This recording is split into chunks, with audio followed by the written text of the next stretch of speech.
Hi, my name is Casey Matthews and I'm studying Certificate 3 in Animal Care, and this is my assessment 2. Here I have Lucy and she's my supervisor for the day, and so she's put me in charge of Zeba. We've got her information sheet with us, we've got her release date as well, and we've also got a veterinarian consent form in case she had any medications that we'll need to give her. So today I'm going to go in and clean her room, and I'm also going to move her cat. We've already fed her, and I might change the litter tray as well if it needs a good changing. Alright.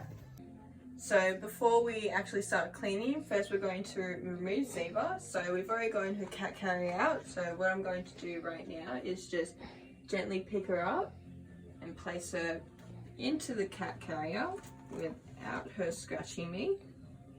So just to be mindful of scratches and just to be very careful not to scare her as well.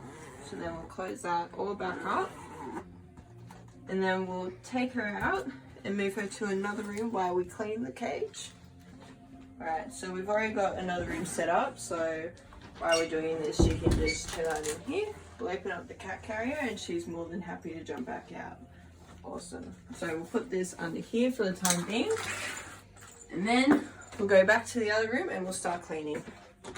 So a safety hazard that you might want to consider is the chemicals that you'll be using. So what I'm going to do now is just remove their food and water so we can keep it safe without any of our toxic chemicals getting on it. So I'll just move them both outside the door so we can put them back later, and I'll give her fresh water again before we put them back. So moving on, we'll start with collecting all the toys, and we'll put them in a designated spot. So we might just put them onto the bed for now. Any other toys? Yep. So we'll leave them there for now, and what we want to start with is we want to get a brush and we want to start defurring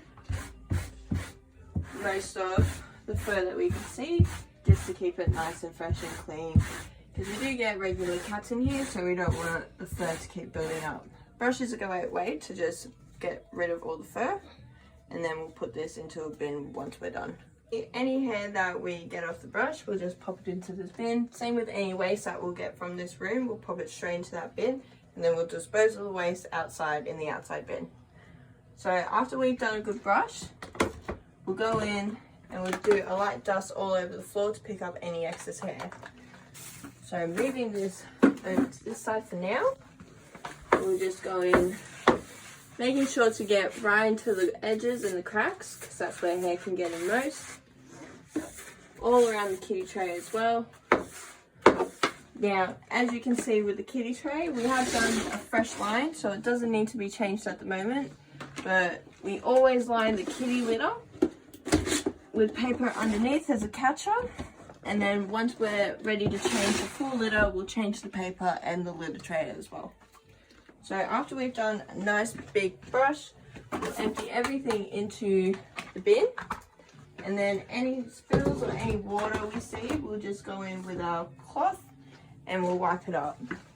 So there's just a little bit of water over here. We'll just give that a nice wipe. So after we've brushed, swept, wiped any water that we can see, we can go ahead and move all the cleaning stuff back out and then move Zeba back in. So once we're all done, we'll just put the cleaning bucket back into the cupboard, and then we'll put the bin over into, not this cupboard here.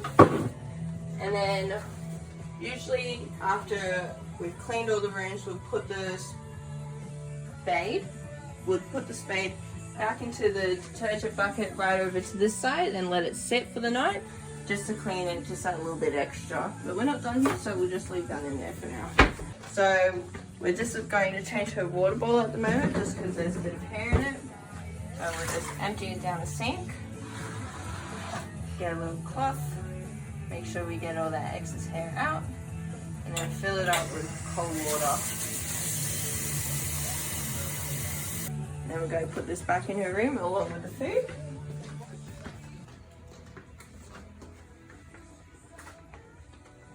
As well as putting that back, we'll just scatter all her toys around, just so she's got some activities to play with or some incentives. So we'll just scatter them all around. And then now we're going to move Ziva back into her room. Alright, so we'll get her cat carrier back out again. We'll just open it back up. We'll pick her back up. Pop her back in. Whoop. Alright. Nice and gently. And then just close it back up so she's all secure. And then we'll nice and gently move her back over into her nice new clean room.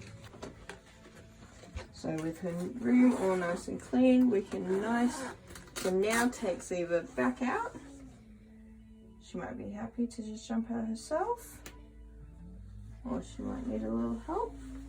Just gently pick her back up and pop her back out. And then we'll move this back over to the side. And I'll wash my hands to remove rid of any chemicals that I might have had in the process, and any waste I might have touched as well.